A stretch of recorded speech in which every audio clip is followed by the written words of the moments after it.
This is Democracy Now!, democracynow.org, The War and Peace Report. I'm Amy Goodman. We're broadcasting from the Martin Luther King Auditorium on the South Carolina State University campus here in Orangeburg. The university is the site of the 1968 Orangeburg Massacre, one of the most violent, least remembered events of the civil rights movement. The plaque just outside this building tells the story. It was February 8, 1968. A crowd of students gathered on the campus of South Carolina State to protest segregation at Orangeburg's only bowling alley. After days of escalating tension, students started a bonfire and held a vigil on the campus to protest. Dozens of police arrived on the scene. The state troopers fired live ammunition into the crowd. When the shooting stopped, 3 students were dead, 28 wounded. The 3 killed were 19-year-old South Carolina State students Henry Smith and Samuel Hammond, and 17-year-old high school student Delano Middleton, who came to South Carolina State every day after school to see his mom and get a bite to eat. Although the tragedy predated the Kent State shootings and Jackson State killings, it was the first of its kind on any American college campus, received little national media attention. Here are some of the survivors of the Orangeburg Massacre remembering that fateful day. This is an excerpt of an oral history project conducted by Jack Bass, who was a reporter at the time. This clip begins with survivor Robert Lee Davis. It was a barrage of shots, and like I said, it was maybe 6 or 7 seconds. Boom, boom, boom, boom, boom, boom, boom, boom, boom. The students was hollering, yelling, and running. So by this time, I went into a slope right near the campus, where the front end of the campus, and I kneeled down. I got up to run, and I took 1 step. That's all I could remember. I took that 1 step, I got hit in the back. When I got hit in the back, this is when I got paralyzed. Students was tramping over me because they was afraid. And I dropped to the ground immediately, instinctively. I dropped to the ground. And within 2 or 3 seconds, I began to hear rounds going past my ears. I felt my coat like it was somebody was trying to pull it off, with what it really was rounds hitting my coat. And then I got hit. Prior to being hit, I heard some people started yelling. In fact, I remember hearing somebody laugh just before we realized we were being shot at. We thought they were shooting in the air. It entered right here and just missed my spine. I didn't see much bleeding. I remember running, getting up and moving. I think the coat that I had on probably formed as a compressed maybe. I don't know. I had a large overcoat on. I remember asking him, I said, "Joe, can you see? Am I just nicked?" I was hoping that I just got grazed, And he said, "No, look like, there's a hole there, Jordan." I said, "Oh, golly." And we got onto the infirmary, and there was blood all over the place. I mean, people were lying around, yelling and screaming, and the poor nurse on duty, she was a mess. She had never seen anything like that. It was worse than any combat situation. Let's put it this way, it was probably equivalent to a combat situation in war. The official count was 27 plus 3, actually 30. 30. 3 died, 27 injured. I remember getting shot in my face and being spun around, and the instinct said, "You got to get out of here. You got to go for safety." And the only thing I could think of was to get into the infirmary.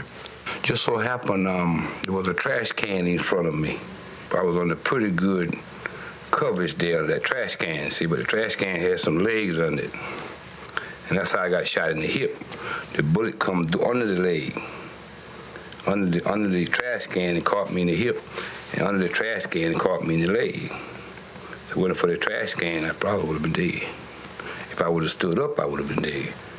But I had enough courage to stay there for at least 45 seconds after the shooting. and folks were running all across me, crying and shooting. Some of them was crawling, and I realized they just ceased fire. That's when I got up and ran to the infirmary. When I got to the infirmary, my best friend Sam, which is dead now, the one that they killed, he was laying in the middle of the floor, just trying to grasp for air. And at that particular point, I didn't even know I was shot. See, I crossed my leg in the infirmary, and I saw a little red spot on my pants. And I realized right then that I've been hit down there. And by sitting down, watching Sam eat emotion myself, when I stood up, reached back there, I had a big apple back there. I didn't realize I got shot in the hip neither, see. Got shot in the hip. The whole muscle was just like big as a big fist. And I realized I got shot in the hip, I got shot twice. He took me to the school infirmary, and from there I laid on the floor on a mattress.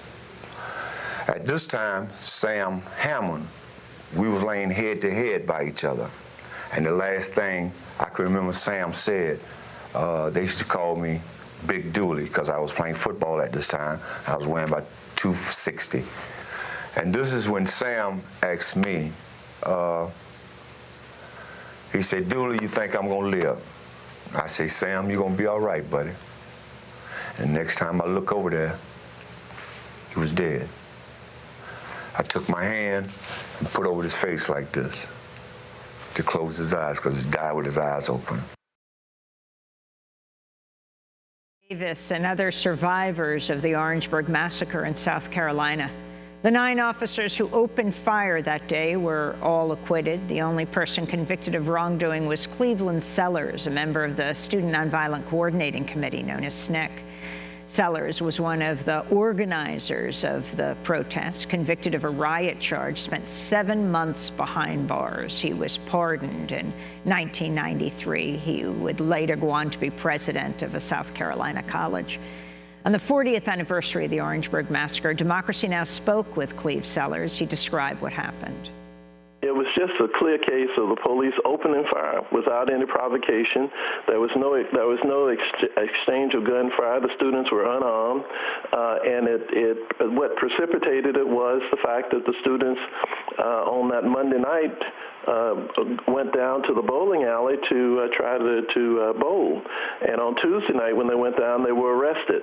And at that point, you know, the state had kind of in mind a kind of Watts ride. And so they began to gear up, and on the night of February the 8th, it probably was 300 law enforcement officers in Orangeburg, and that included the FBI and Army intelligence and the National Guards, the local and state police. So it was kind of an armed camp there. There were so many police that they could actually have walked on the campus and arrested every student on the campus. One officer could have gone over and arrested all the students that were on the campus. We're joined now by a photographer determined to make sure the Orangeburg Massacre remains part of our national consciousness. Cecil Williams began documenting the civil rights movement in South Carolina in the 50s, photographed the scene and the aftermath of the Orangeburg Massacre. He's also founder of the Cecil Williams Civil Rights Museum here in Orangeburg. We went there last night in the middle of a rainstorm. It's just opened. It's astounding. It shows the photographs of that fateful day, February 8th, and the events leading up to it and the aftermath. It's great to have you with us, Cecil Williams. It's good to be here today with you as well. The significance of this massacre in not only Orangeburg history, but I could only think if this had gotten more attention back in 1968, perhaps Jackson State and Kent State wouldn't have happened. No, this was really a situation in Orangeburg that should not have happened. It was 1968, years after Congress and President Johnson passed the Civil Rights Acts. But in Orangeburg, there was this pocket of resistance, a segregated bowling alley, that upon any citizen walking along Russell Street in Orangeburg encountered this on an everyday basis. But it was the students from State and Claflin and others that got involved. They wanted to change that. This was something that should not have been allowed to exist at the time. But it was a reality, and unfortunately, the deaths and the wounding of so many students was a tragedy that we should never forget. I wanted to go to a clip from the documentary Scarred Justice, the Orangeburg Massacre in 1968. This clip features Roy Wilkins, who was head of the NAACP at the time. You know, the first news story we read in New York said there was an exchange of gunfire. And after this, the police shot. Now, there was no exchange of gunfire. There were no guns discovered on the campus among the students. I call you to a hard task, harder than theirs. Theirs is difficult, but they don't have any dead to carry home, and we do. A lot of dead from way back yonder. Count them over in your mind. These three here on this campus, 43 dead in Detroit last year, 23 dead in Newark. Medgar Evers, run on back through history, through Reconstruction, through the Civil War. Think of all the dead we have buried. And so our task is bound to be heavier and more difficult. That was NAACP head at the time, Roy Wilkins. And now another clip from the documentary Scarred Justice, the Orangeburg Massacre of 1968, featuring Bakari Sellers. Yes, he's a CNN commentator right now. He was the youngest state legislator ever elected, and he was the son of Cleve Sellers. This was Bakari Sellers commemorating the 40th anniversary of the massacre. He was right here in the MLK Auditorium at South Carolina State. We join here today in our own memorial to remember 3 dead and 27 injured in yet another massacre that marked yet another people's struggle against oppression. These men who died here were not martyrs to a dream, but soldiers to a cause.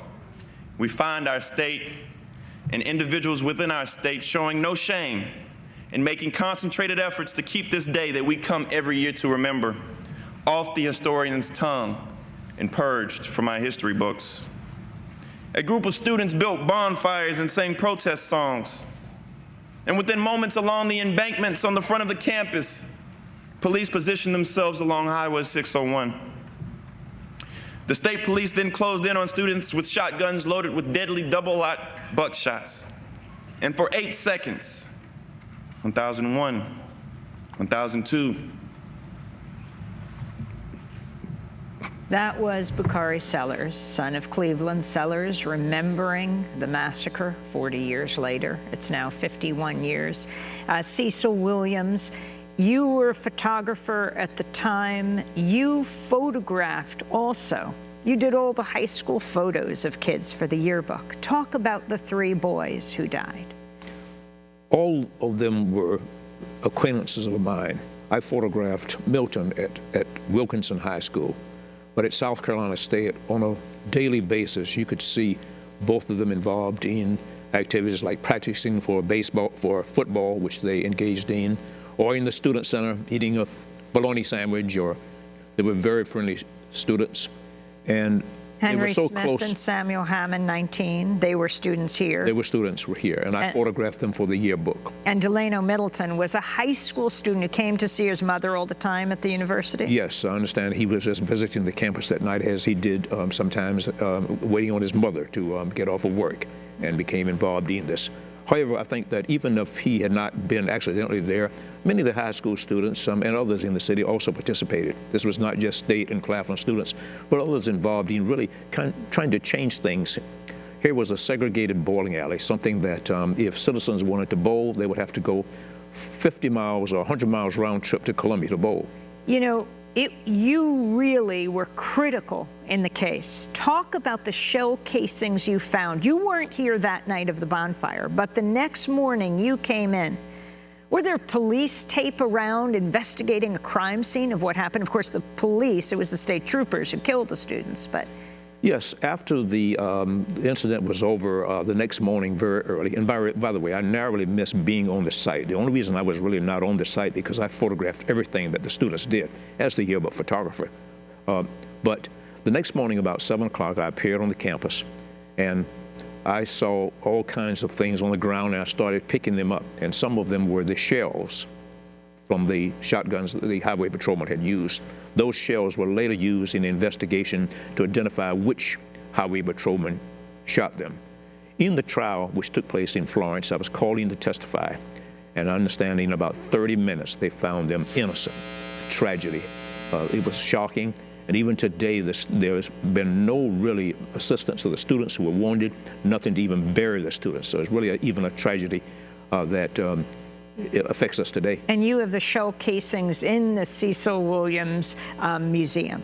Yes, the museum is something I started because I felt that there was a need to not only preserve South Carolina history, but so much of our history here in this state.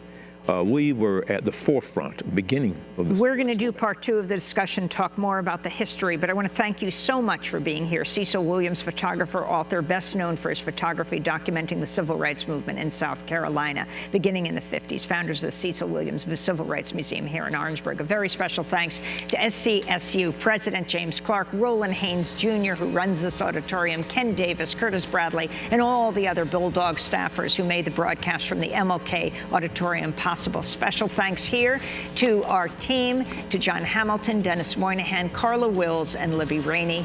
I am Amy Goodman. We'll be broadcasting tonight from 6 p.m. Eastern Standard Time. Check it out at democracynow.org, the first ever forum on environmental justice. I'm Amy Goodman. Thanks for joining us.